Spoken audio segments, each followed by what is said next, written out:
time is it? Yeah, he's probably still sleeping right now. Still sleeping or still going. Derby points on the line, abounding with stakes action, and on the wagering side of things, second to none. For the first time today, let's head out to Colonial Downs as we catch up with Joaquin Jaime and Ashley Mayu on Virginia Derby Day. How are we, guys?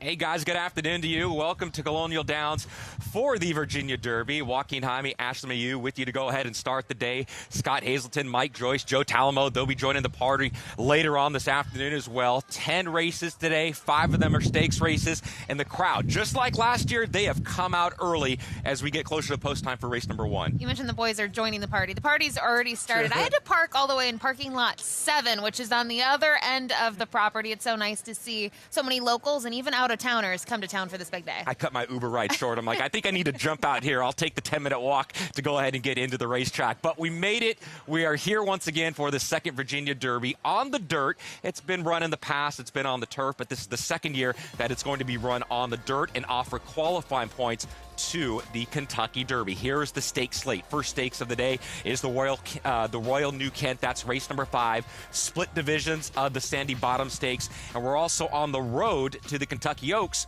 with points on the line in the Virginia Oaks. Yeah, very stacked in terms of the stakes races of 5 through 9 on the program, 10 in total, as you mentioned. And the Virginia Oaks, originally a field of 6. Unfortunately, there's going to be a scratch out of that event, Joaquin, which brings us to a field of 5, which in terms of points does affect the points in terms of eligibility here to try to punch your way into the Kentucky Oaks. So originally it was going to be 50 points to the winner of this race for the Kentucky Oaks. Now the winner will receive 37.5 points. So we're taking a look at the field that is signed on. Bottle LaRouge, she's a grade 1 winner. She ships in for Bob Baffert. Yeah, just going to make that second start now of her 3-year-old campaign. Was able to win the Sunland Park Oaks, and prior to that, a 6th-place finish in the Breeders' Cup Juvenile Fillies. I think in terms of the configuration here at Colonial, it's what we're going to be talking about all day long, with main track being 1.25 miles. I think the 1.16 out of 1 turn is rare and plays to some horses, plays against. It probably works well for her. All right, so maybe the biggest threat to the 6-5 favorite we find on the inside. That is Dazzling Dame for Brittany Russell. How about an 11-length romp in the Busanda for her last race? Huge effort. And you know, looking at kind of this performance in New York, I think what bodes well for her is the runner-up 2 Bits comes back to win next time out, an 87 buyer in a stakes race, the Ruthless at Aqueduct, and sort of toyed with this field throughout. And it'll be very interesting, Joaquin, with her draw and her early foot, if she gets that same trip once again. She's been at 1 mile in her last 4 races coming in here, stays at the 1 turn. This will be her longest distance test, though. How do you feel about the 1.16 for Dazzling Dame today? I think it works for her as well, especially with that 1 turn. I think you can work towards stretching out around 2 turns down the road. Well, Yevion Toledo is going to be aboard for Brittany Russell later on today, and Toledo's had a lot of success aboard this 3-year-old filly. She has 4 lifetime wins. 3 of them have come with Toledo in the saddle. Yeah, they have gotten along very well, and just allows her to get into a forward position. I think that is key. Sometimes horses want to go early on, riders take them back. I think he just puts her where she wants to be early on and goes along for the ride. All right, she is going to start from post number 1 now in a field of 5. That is Dazzling Dame in race number 8 in the Virginia Oaks as we look later on this afternoon. All right, let's go to the big one and the Virginia Derby. 50 qualifying points to the winner of this race. It's still unique at this time. As we sit here today, we are exactly 7 weeks away from the first Saturday in May in the Kentucky Derby. A lot of horses, there are a lot of connections, want to get their horses going 2 turns. That's not the case here. 1 turn, 1 1/8, pretty unique on the road to the Derby. It's very unique. And I think the thing when I look at this year's edition, at least, Joaquin, I think there are 2 camps. You either are doing okay, maybe not enough to win some of the other points races, or this is an opportunity to stretch out and also go into deeper waters. And I think that's kind of how I split up this field of 10. There is a rider change to announce. We heard the news the other day. Irad Ortiz, he went down on a spill at Gulfstream Park. He is okay. He's not riding this weekend. So there will be a rider change on Confessional. Julian Leparoux will pick up the mount on Confessional. Yeah, it must be exciting to have a mount here in the Virginia Derby. And I actually think, looking at Confessional's running style, getting a trip close to it and stalking, I think Julian will actually fit him very well. Well, the horse that's going to take the most money is going to be down in post position number 1. Bob Baffert ships in Butane for Zidane Racing Stables, purchased for over $1.1 million before he started his career. He broke his maiden first time out, but he's actually kept good competition from the winners that he's lost to in his last 3.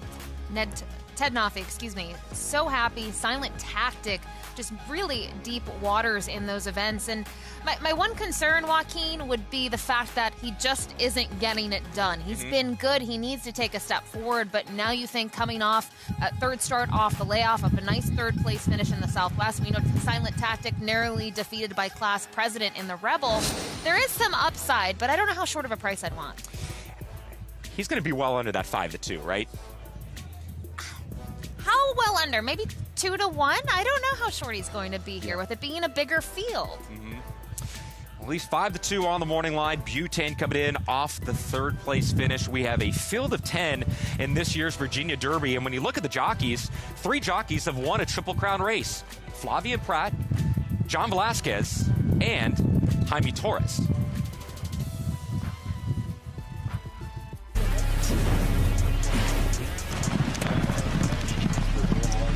Oh, good. Very good.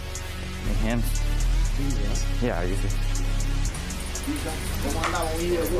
It's funny. Jaime's my only jockey I've ever had that when I first took his book, excuse me, sorry, life of being an agent. He's self-made, so he understands and appreciates having to work hard for what he wants. And here comes Incredible. He does his homework. And sees the gray. He's going to seize the day. He's got great hands on a horse. He's very patient. World beater being ridden very confidently now. Jaime is like a young horse developing. You know, he hasn't been riding that long, and like he's achieved a lot of success in a short period of time, but he's still like learning. He started in Camarero in Puerto Rico. I was a track and field runner, and I mean, it was random. I was changing channels, and like I ended up watching Camareros races, and I was like, oh my God, like that looks so fun. Like I want to try. We're always setting goals. I'd like to win another Grade 1 this year. That's one of my goals, and I'm sure it's Jaime's goal too. Sees the gray. It's still there. Sees the gray. I felt it was like in slow motion. I was like, there's no way I'm winning the Preakness. Like, what? Sees the gray. Wins the Preakness. Oh my! The 88-year-old legend Wayne Lucas has done it. Everybody wants to ride that kind of races, and for me to be doing it so quick in my career, and for Wayne giving me the opportunity, and I was just super happy to be there and enjoying the moment. You know how flashy Wayne is, you know? That's a quarter horse thing. Like, he comes from those quarter horse era, everyone's so flashy, you know? Yeah. Yep. Long live the king. Yep. Getting to the Derby, it will mean a lot. And to have the opportunity to be in the trail for the Derby, you know, it's amazing. I want to be that jockey that can complement any trainer, any horse, anybody.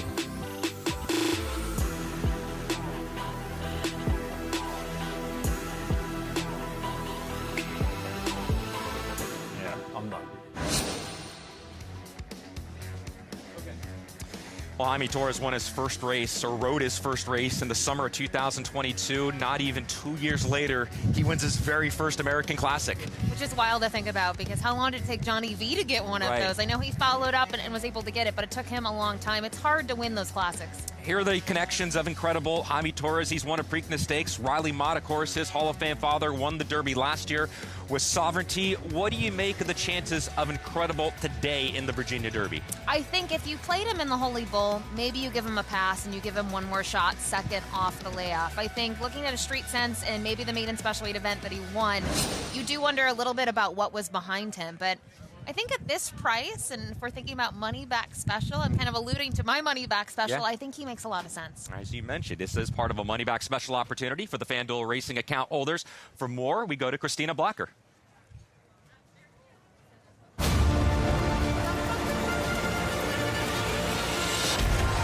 We are on the road to the Kentucky Derby, and with the prep races underway, we've kicked things off earlier than ever in the FanDuel Racing app. Now through April 11th, we're rolling out an enhanced $20 money-back special on all domestic prep races as well as the UAE Derby. Here's how it works. Step 1 is to opt in the FanDuel Racing app. Then place your bet. If your horse just misses, finishing second in races with at least 5 runners, or second or third in races with 8 or more, you'll get your money back up to $20. It's that easy. And this year, we're adding a little extra motivation to keep playing the preps. If you opt in and placed at least a $10 wager on 10 or more of those prep races, you'll score a $50 deposit match bonus available during Derby Week. Bet along the trail and get rewarded when the roses are on the line, and it matters most in the FanDuel Racing app. Christina Blackart wearing that green because we again set to make that money from the Virginia Derby out at Colonial Downs. We take it to Oaklawn Park. Signature stop for the sprinters here at the 6 furlongs, named after a fan favourite in Whitmore. Yeah, Whitmore used to be trained by Ron Moquette many years at Oaklawn Park. Ran some big races there. And this is a race that over the years has had some really good runners. Skelly, Whitmore, just to name a couple. This year, there's no standout dubs, but shortish field, but a very competitive betting race. You got Wendelson to the inside, Asmussen with Rivett. It's had some good sprinters over the last couple of years, but tough catch for me in Dallas Stewart. I like that effort last time out. I think he's got some races to go back to. Got some versatility. Can sit or can go. I like Tough Catch, 7-2. Tough Catch sitting at 7-2 on the morning line. Projects to be one of the big contenders coming into this afternoon's Grade 3 Whitmore Stakes. In our very own Andy Biancone was lucky enough to make a little visit out to Tough Catch this week. Let's take a look. Well, Tough Catch already has a win here at Oaklawn Park for trainer Dallas Stewart, but he looks to get his first graded stakes victory in this weekend's Grade 3 Whitmore. He's walking here with his hot walker, Braulio. Do you like this horse? Yes, he's a beautiful horse, and I think he's going to win this time. I like the confidence. He's hard to miss on the track. He's got the cutest pink face. I've been seeing him train almost every day here at Oaklawn Park, but he seems to like the sloppy track. I saw him moving over it this morning, and he looked fantastic, but his energy is good coming to the race, Braulio? Yep, he's more than ready. All right, Tough Catch. He's more than ready. Catch him in the Grade 3 Whitmore this weekend. Thank you, Andy. Tough Catch certainly looks to be a tough out coming up this afternoon. Biggest threat outside Tough Catch, Tayano Twist. Bit of a course specialist out there at Oaklawn Park. So that one just a few hours off. Out in Las Vegas this week, the NHC. It is day 2 of the championship afternoon for the players here. Our very own Dave Weaver is out there live on the grounds of Sin City. Let's take a look.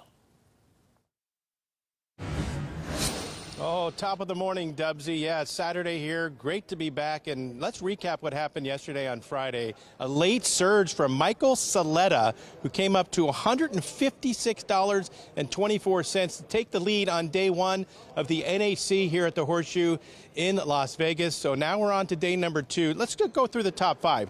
Amazingly, the second place person is the same. It's Tommy Lindbergh. He finished with $139.60. Back and forth is Tom Arndt. And then in 5th, last year's winner, Dan Piazza, an amazing day, $137.18. They'll start to trickle in here a little bit later on for day number 2. You have to pick a little bit more horses on this day. Yesterday, there were only 6 mandatory races. Today, there will be 8. The goal, get into the top 10%. Remember, there were a record 828 players, so you need to be 83rd to advance to Sunday and have a chance at the $825,000 first place prize. Check in all day long. We'll be here giving you updates here in Vegas. Back to you, Dubs. Thank you, Davey. Looking super fresh here on a Saturday morning. NHC 2026 list of today's mandatory races from Oaklawn Park. Race number 5 out to Gulfstream from the fairgrounds, the Colonial Downs, moving and grooving, and we're trying to close it out here with Santa Anita 5 into the 7th, and then Turfway Park, race number 4. Best of luck to all of the players out in Las Vegas this afternoon. We will be catching up with our very own Dave Weaver a little further into the program. So there's a lot going on here for Super Saturday. Derby points on the line with the Virginia Derby. We've got some of the best sprinters in the country taking aim at the Whitmore Stakes from Oaklawn Park. And outside of that, Simon, abounding with graded stakes action. And for the better, for you players at home, best of luck. Let's make some money. Yeah, big weekend today, no question. And we were talking about this off camera. Weather perfect everywhere, so no concerns about off tracks and some of the major venues we're talking about. Santa Anita, the San Simeon, they'll be going down the hill, 6.5 furlongs on the turf there. So a great weekend coming up. Same goal for you, same goal for me, Same goal for you. Let's make that money. Best of luck with your Saturday afternoon bets.